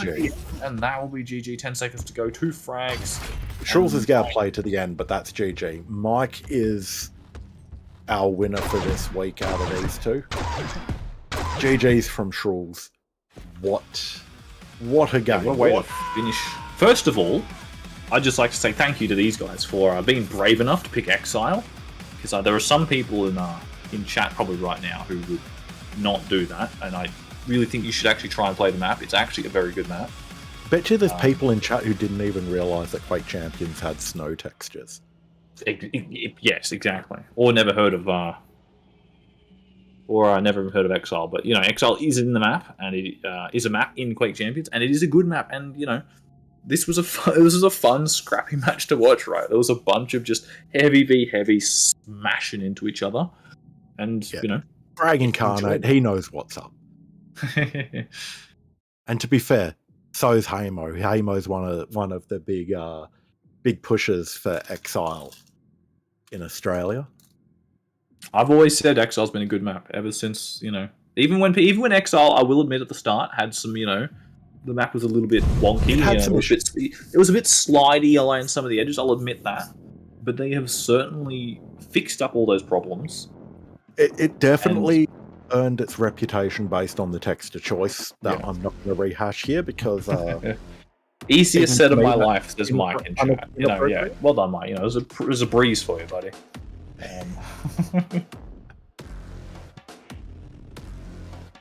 Oh, I don't know. The edges are pretty decent now. Yeah, like I have not played Exile in recent memory and thought to myself, God damn, I've been caught on an edge. Or we're seeing it a little bit more down in the lower divs. We are, which is good to see. Good on them. Good on them. Newer, less skilled players aren't as scared to try something fucking different. Yeah, you're always as bad as the Counter-Strike community. You just won't leave Dust 2 alone. You know, there are other maps than Dust 2, so... But no, anyway. More than Dust and Nuke, yeah. I know, it's you might not believe it, but it is actually true. Anyway, we're going on to our final set tonight. That was, so Mike v. Shrulez. Mike taking it out in a, you know, Mike might say easy, but that was a very close best of 3, all 3 maps. Could have gone either way, if we're being honest. And now we're straight into Redoxide versus Donna. You may be asking, Donna? I don't see a Donna there. First nickname he had ever had in Quake, and we're never going to let him forget it. Just bringing up these pick bands here. Corrupted Keep, Redoxide on Strog, Donna on Beaker. Strong picks on a strong map for both of them, going straight into this. And then we're seeing on Awoken as our second map. We're seeing the double light. We're seeing the Anarchy. This is what Rob was talking about at the start, right? We're seeing the Anarchy on Awoken in some of the European area. And Redoxide is, you know, he's a big fan of the Anarchy, and he's gonna try his luck with the Anarchy on Awoken now. Donna playing the next. We get a light v light, so it's gonna be, you know, no stack advantage is major here on that map. And I feel confident saying, based on who's in the match, we've definitely got a talent versus hard work scenario happening here for our last match of the night. Yeah, and these matches could go either way for both players. And then if we do get there, which I really hope we do, final map of Blood Run, we get Donna on Athena and Redoxide on Clutch. Interesting. Agreed, Donna. You do work hard, just not at Quake. Dentist grind in my sleep. That's the first time I've heard that one. I'm going to remember it.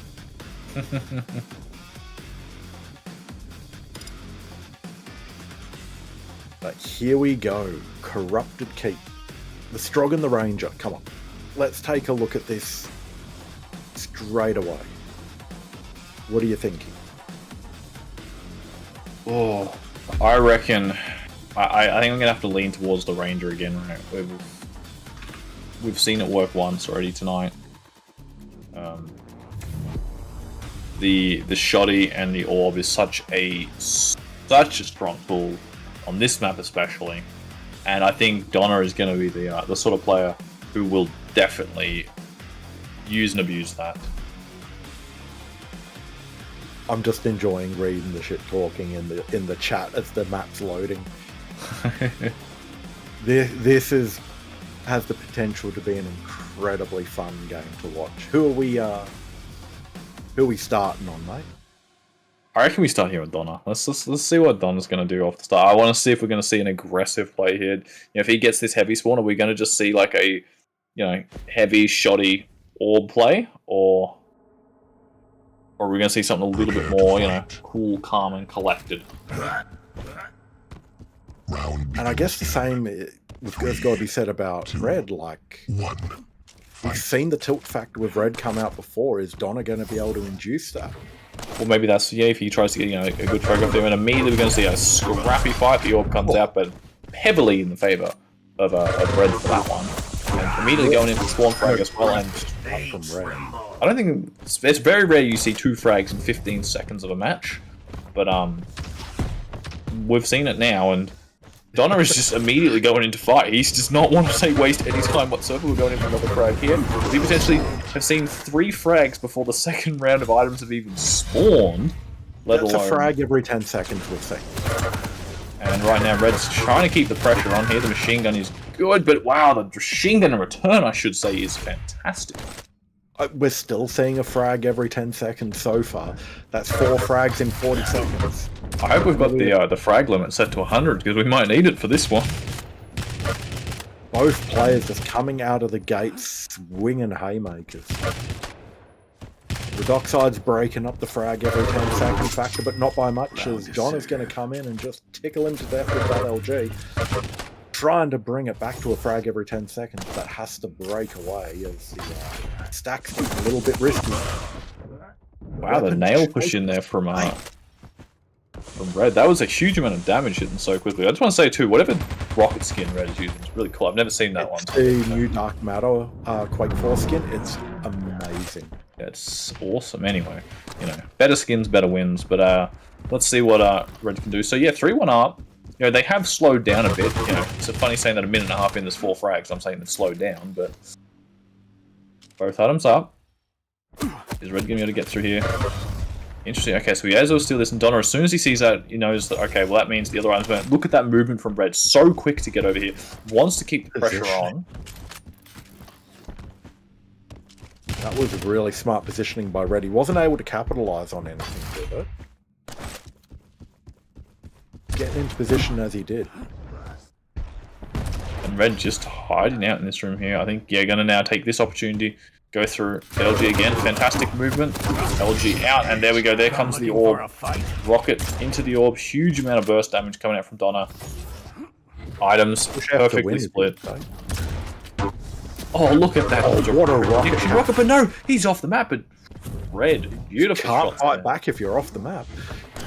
And the question is, yeah, Donna's got. Oh my god, look at the mid-air nails coming out from the like. Red was not healthy, but still hitting nails like that is impressive. Again, we're going to see immediate refrag. The common practice for Donna in it must be a common occurrence for Donna in practice, as there wasn't even a pause to admire what he did. He just got straight back into the fight. Ready to put up or shut up. So Red, it's interesting to play that Red would just opt to go straight into that room where he saw Donna was, because he should have known that Donna was in that the heavy in the excuse me, sorry, in the nail room. Oh, beautiful shot there from Red as he fades away through the teleporter. Orbing up, wow, Donna is just got balls of steel right now. But I think it's the case of both players know that it's aggression, it's corrupted keep. You need a sizable advantage to be able to play that slower game, and no one's getting that advantage yet. 1 frag in it. So right now these guys both look like they're happy to not play a slow game, which is, you know, it makes for great viewing, so I'm all for it. 9 frags in 3.5 minutes, as we're seeing directs like that coming up. We're seeing directs with the rockets, directs with the nails, bloody direct with whatever the fuck's on the map they're picking up. They're going to start throwing their weapons at each other and just hitting with that, and you know, it's going to get scrappy. But hey, like, we're still a close match, right? Like, it's not like it's going one way. Oh, huge machine gun though from Red, and I think he probably wants to keep pushing in here. And the thing is, those 2 bubbles up there had already been picked up, so there's nothing right now for Donna. There's going to be the 2 on the screen as Redoxide went flying through there. So there's no way that... How How did he convert that into a frag? I don't know how Donna lived in that spot. That is the orb. Well, the orb is how I did it. I should say I know how he did it, but incredible that he managed to make that work for him. Beautiful play there from Donna. Getting this back to a 5x5, 5v5, and swapping items, I think, here. When is this match going to start? Well, we've got a bit of delay here on this item. If Donna's quick, he can actually probably fully Red off this, and oh, there we go. That's what he needed. 100 rocket. I think that's the first now time that someone's picked up both items. Is this now Donna's chance to start? And it was clean. That's important to point out. That was clean. It was. He's got a good stack advantage. And sound prediction doesn't hit the rocket though. Redoxide just goes skateboarding over.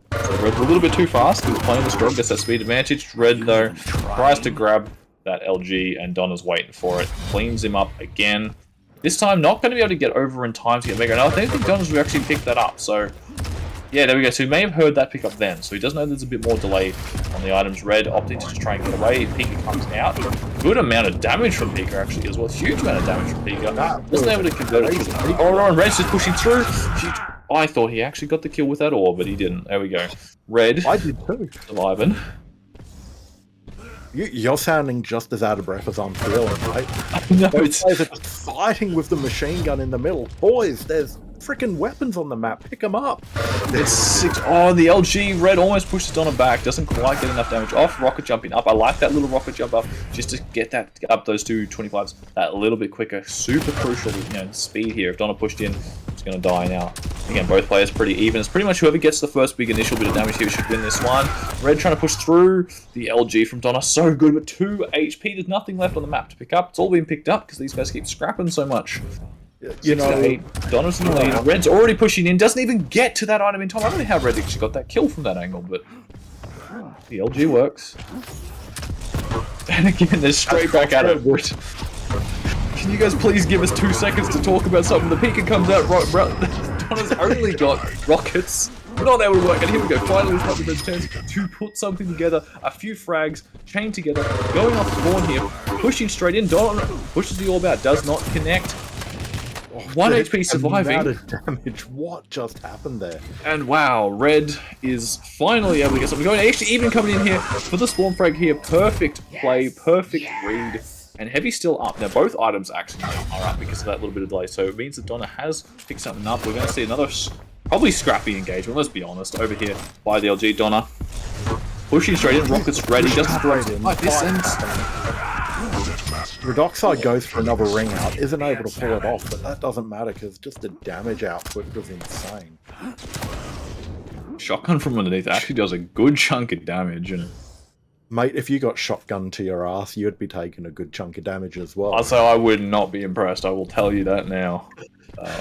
Both players are different sides of the map here. They're getting their own major items. Does work out quite well here for Donna. A lot more stack. These rockets coming out. Oh, beautiful direct. And look at the damage there. Pika comes out, and somehow Donna's actually still on 84 HP. I'm sure it's Pika that lost the frag there, but look at that nail. Instantaneously, all of the nails connecting. The LG2 is good. He's got to be careful though, because the machine gun will be enough to drop him down. It's only 40 HP. Donna's got really good aim with that machine gun, so drops to drop down, and oh my god, Donna gets caught on the edge of that wall. The rocket just flies at him. He's just watching his doom approach him, getting the kill again. And Red is starting to pull this away, and we've only got 2 minutes to go. Like, I would say, that's starting to get something, but with the way these guys have been playing, 2 minutes is nothing. We saw, 3 Donna frames. knows he's got to make something of this. He tries to get in, takes a rocket to the face, needs to get away from there because you're not going to be doing much if you can't hit. Beautiful read from Red. Gets that. He's going to catch him off the spawn here. And this is 100%. This is Red's game. That's, I think, want to say GG. I think at this point he's going to keep the pressure on. Donna's going to push him with nails. He does actually hit some great nails, and Red needs to quickly jump on this. On the jump on him. Does get the kill, and Red again, 16-9. Secures Heavy. We're going to see another engagement in the middle here. Direct coming out from Donna. Look at these rockets. They're actually so good from Donna. But look at that final shot from Red as well. Hits a massive chunk of damage. Donna goes to orb through. Beautiful dodge there on the last second. Red matrixing that dodge and that rocket. There's a minute left in this game. There's 6 frags in it. Make that 7 frags in it. But until the GG gets called, this is going to keep high paced and fast. as these guys are going at it that hard that I can't even keep up with it. Donna is he's got to pull something out of his rear for this. And that's what he's going to try and do. The rockets coming out are fantastic. The Pika saves Redoxide there. And I think that's got to be the GG call there. Yeah, there's. Well, I think Don's going to keep playing this because, you know, it's exciting. Why not? Like, I'm enjoying it. Keep it going for another 30 seconds. We could still see another 4 frags in this much time. Don't be silly. So we did see 4 frags at the start of the match in this time frame. That's unfortunately not going to be enough to turn things around, as we're looking at a 7 frag deficit with 10 seconds left on the clock. Make that 8 frags. Red just wants to get the 20, and no, the GG's called. 3 seconds left. There's no way he's getting to 20, unfortunately, and there you go, 19 to 11. What a first map to witness for a final. Rob just confirmed the mercy limit was actually still on. So we didn't quite need it. You're okay, Rob, but you might want to up that for the next map just to be on the safe side, because it's Awoken and it can be just as much chaos as what this is. I reckon we could. I wouldn't be surprised if we saw more than 20 kills coming into Awoken. I'll be honest, I kind of hope we do. That was another one of those games like Exile between Mike and Shrulez previously, where the final score does not tell the story of what we just witnessed at all. Yeah. That remained completely unpredictable until roughly the last minute and a half. Yeah, that was until Red sort of, like last sort of 8 minutes in, right? Red sort of got a little bit going for him. And that allowed him to get those extra few frags on the board, which was enough to just add that buffer to his, his frag limit there, which just meant that he could play maybe that little bit more aggressive. And I think when Red did play even that more, I say more aggressive than what we saw, but I know, like, what the fuck does that even mean? The ability to be more aggressive with what we just I know, played. but when he was, he played more aggressive and he's kept pushing those swarm frags, and it was working out well for him, right? He just hit the damage. That's the thing, right? Red hit just so much damage in some of those fights. It's not like Donna was not getting the damage in return, right? He was hitting huge as well. But Red was able to just keep it going for those like 4 frags right in a row. And that 4 frag buffer was just enough to keep going. There's no way that Donna could bring that back. So now I wanna say Awoken is typically more of a thinking man's map. More of a I think these guys are gonna prove you wrong. No. These guys are look, this is I think also Donna's this is Donna's bread and butter, right? We've seen both of them be hyper-aggressive in this KDC split. From straight out of the gates on Awoken. Redoxide's on an Anarchy. Donna's got the Nyx Ghost Walk. I'm not expecting any different to what we just saw. I'm expecting to see aggressive invisors. I want to start on Red still here, though. The Red on Anarchy is always a fun thing to see. He gets the heavy spawn, which is going to be absolutely ideal for him. He's got that inject to get that huge buff to the mega stack, and look at him just fly around this map, right? Like, just the routes you can take on an Anarchy can be so much different from any of these other champs. And just how quickly you can get through. Inject gets popped here. That means he's planning on taking this quite beautiful damage. Look at that, the fade back to the rail. What was that from Red? He hits the first one and he's confident on peeking back in for the second one. Still got good stack as well. Heavy's coming up. Yeah, actually, Donna, he's just going to push in. Good rail. Well, he has to. Misses He's the got no second choice one. but to push in. Question is there a way that Donna can actually come through here and potentially steal this? There is not. He's forced to, after taking that extra damage, go back. And beautiful read there from Red. And he's actually going to go for another one there. LG comes out from Donna. Not able to connect the defensive. Going this way. Red, there we go. Beautiful. But that should be enough to sort of get the pressure off him. Taking this armor here. And look at that rail. Perfect shot. Doesn't miss an easy shot like that. And Red now will go 2 frags up in the first minute. I don't think we've seen the Ghost Walk come out of Donna yet. Yeah, it's still available to him at the moment. As the fight for the heavy's coming here, the Ghost Walk actually comes out, and Redoxide predicts what's going to happen with that, but picks to go the wrong way, and Donna's able to escape. The inject comes out, just saves Redoxide's bacon, as Donna's going to pick up the Mega for himself. And there goes most of that Mega, so Ready with the rails, but actually Red missing one uncharacteristic. Donna getting one back, but he tries to push back in. Both players railable. Decides to hang around. Yeah, it's interesting he decided, especially when Heavy was, he does spawn over there, so he does get Heavy back anyway. And Donna, rocket jumping up. Damn, it actually gets the suicide there. 3 -1, and Red barely surviving. Donna's still pushing in aggressive here. Red's heard that, and I think Donna will. I'm not going to say that yet. I will wait till it's over. Never mind. Red again hitting the damage. I think we might be hearing about Donna's monitor being sent out of the 3rd-story window soon.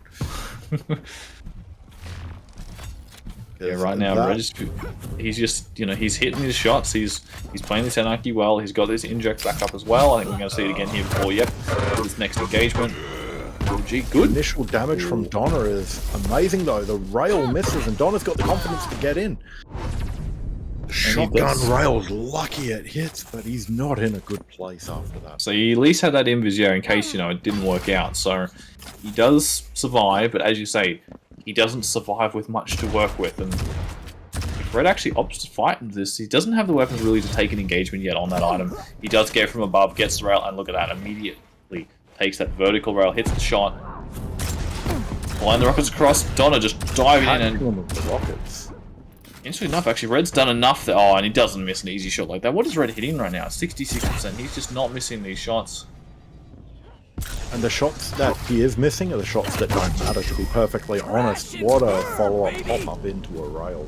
It seems just like such a casual kill, right? He just shot the rocket, and then when he heard the damage, I was like, oh, okay. I guess I'll come back, and bam, he gets that kill. Red again, with the LG jewel, just that little bit of stack advantage he's got here. Probably pick this up, then I'm assuming going to inject before this next mega fight. This is so different to what we were seeing on CK. Oh, look at that. Absolutely superb rocket jump, followed up by not such a superb rail. Does get away, but steals away Mega. We're just shy of 4 minutes in. He's got 7 frags on the clock. I think we can excuse the man missing a couple of rails at this pace. I know, but he would have been such a great clip, right? He just beautiful rocket jump from from Banana there. Not everything can be a frag movie, Fuzzy. I can dream, though. I can dream. No, that's what we leave to Hamo to do at the end of the season. And he does a great job with that. We appreciate it, Hamo. Even if you have a bad opinion on the what are the pick graphical settings we use. Yeah. Anyway, we see another engagement up at the T-spot. Red is just hitting great defensive rockets, and he's at the point now too where he's playing that maybe a little bit more defensive now. Doesn't try and push in some of these fights where previously he'd been sort of taking all of them. Both players perched up with the rail. Red's the one who hits it, and I think after that shot he's going to know that Donna's going to go for this item. Great second rail. Donna 1 HP here. I was about to say, is it a bit early for Red to go defensive, but... I think it's too early for him to give up on the map completely, full defensive. But because of the speed he's got and the inject, he can probably play that little bit extra defense. Mind you, if you're hitting shots like this, you don't it's pretty hard for your opponent even when they're trying to push in on you. And he might catch him out. He's going to hear the TP exit. Well, here's a question. It's a rhetorical question. We're 5 minutes in, it's 8-0. At what point as a player do you go, right, this is obviously not happening? Well, the thing is, you say that though, but it's 5 minutes in, right? It's only half the match. So if he's managed to get that many kills in half the time, it's obviously doable, right? So the thing is, the question is, Donna needs to just get a good frag going, right? All he needs to do is just start chaining something together. Needs that opening, needs the conversion to happen. The problem he's got pretty much is just how fast Red is going around the map. And look, he's just tied in that corner, and I think that might be the fact that Donna was just listening. I think that might be the point where we call it, yeah, and Red pushing straight in. Beautiful play on the Anarchy. Yeah, we're looking at a case of roughly a frag every 30 seconds at the moment for Redoxide. Hey Rob, did you put the for the frag limit up by any chance? Because I feel like we're only going to see more frags as this map continues on. A bit of a missed rail there, and yeah, swap out there to the rocket to clean it up. Redoxide decides that he can only turn right from now on. And push in hand, doesn't get that rail. This next Donna just getting out in time. Little bit of a clip on that ledge. Will be still perfectly in time towards get this mega. Great rail onto T. Just pull him back here. Doesn't want to, I think it's a situation where he just doesn't want to give Donna that chance to get into the map, right? Like, as I say, it's 11-0 at the time. Looks pretty one-sided. Donna is the player who could, one of the few players who could sort of start to bring that back. It looks one-sided because, let's be honest, at the moment it is one-sided. At the moment it is one-sided, but if you don't want to just give away that lead and let them start breaking back into the match, right? Like, it's a small map. It could be done, right? Now with 3 minutes to go, well, 3 minutes, 12 frags. I'm not going to say it could be done, but the map is not matting. Let's be honest. And Redoxide's definitely at the point of the map where, if he wants to, he can just show us how fast that Anarchy can do laps around a road. Well, that's sort of what he's been half doing anyway, just for the last little bit here. And look at that, he just gets a defensive couple of shots. And now he will do that, right? He'll just go for a little lap round. He'll hang around here until he gets some information once he's got the info. There we go, he will have just had that rock jump scene. Inject's going to come out, so he's now got the stack ready to take this fight. Yeah, missed rail on the chicane. Yeah. Donna pushing in through, using the double jump there. Oh, actually out of rockets there for Red. Here we go. There's Donna's chance. Gets on the board finally. Pretty clean opening as well. 2 minutes left. 11 frags to tie it up. If anyone can do it, it'd be Donna. I don't think. And there's Kawachi. I'm glad Kawachi's here in the chat. Donna's Nix belongs in the gutter. Not even. I think this is the second time I think actually, Kawachi, that you've been here, and Donna's played Nix, and it hasn't worked out. So I think you do raise a very good point. Maybe Nix maybe is the worst champion in the game. Good rail. More of a case of Kawachi just bad juju for those who play Nix when he's maybe. I think also Donna hasn't played the Nix, in the Kawachi style, right? There hasn't really been any of the, just defensive Ghost Walks play quietly, which to be fair is half just the fact that how Red is playing this. He's playing this so quick, getting up in Donna's face, and interesting that it doesn't actually go for Mega in that spot. Tries to get the info, rocket jumping through to T, and a great rail there as well. Should hit this second follow up. Gets the kill there on Red, 4-12. It's making it look a bit more respectable. Redoxide's going to be milking this respawn time for much as he can. We've seen a bit of an aggressive Ghost Walk come out here. Unfortunately, not quite able to get the ground in time. Good 2 rails, but the LG from Red is better. Gets the kill. Gets the 13 on the board. Unlucky for some, but not for Red. Looking at the score, I don't think we're going to see any form of sizable comeback.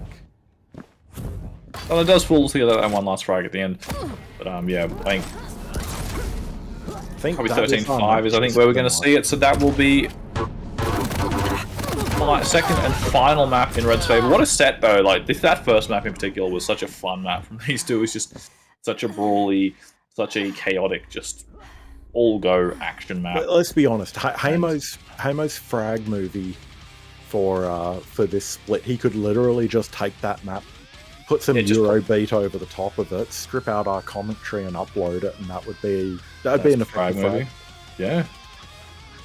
Probably be more entertaining as well compared to listening to us just sit there going, what? Also, I don't think we needed to. Well, we got to the point where we couldn't even say anything, right? It was just like the action was speaking for itself. You didn't even need to just sit there and watch it and be like, this is all I need. And I'm just glad that we got to see it at 4K ultra settings. Rob didn't listen to Hamo, and we got to see such an amazing match in such amazing detail. And we appreciate it. Yeah, Axel looked crap. Like a frosted cookie or something. It looked good for me at 620 FPS on this side, mate. Wow. But what an amazing 3 matches we saw tonight. Yeah, that is unfortunate. Yeah, it doesn't feel like we've been here for that long, but amazing 2.5 matches, I'd say. That first map from Donna and Red made me happy to be here tonight. Yeah, that was my highlight from that set. Otherwise, the set from Shrulez and Mike was just a great close set. All those those Friend versus any of the friend. maps. Yeah, and you know, they weren't going easy on each other. They could have gone down either way. What a night! What a night of Quake. So yeah, that draws us to our end here. We're that's it for the night.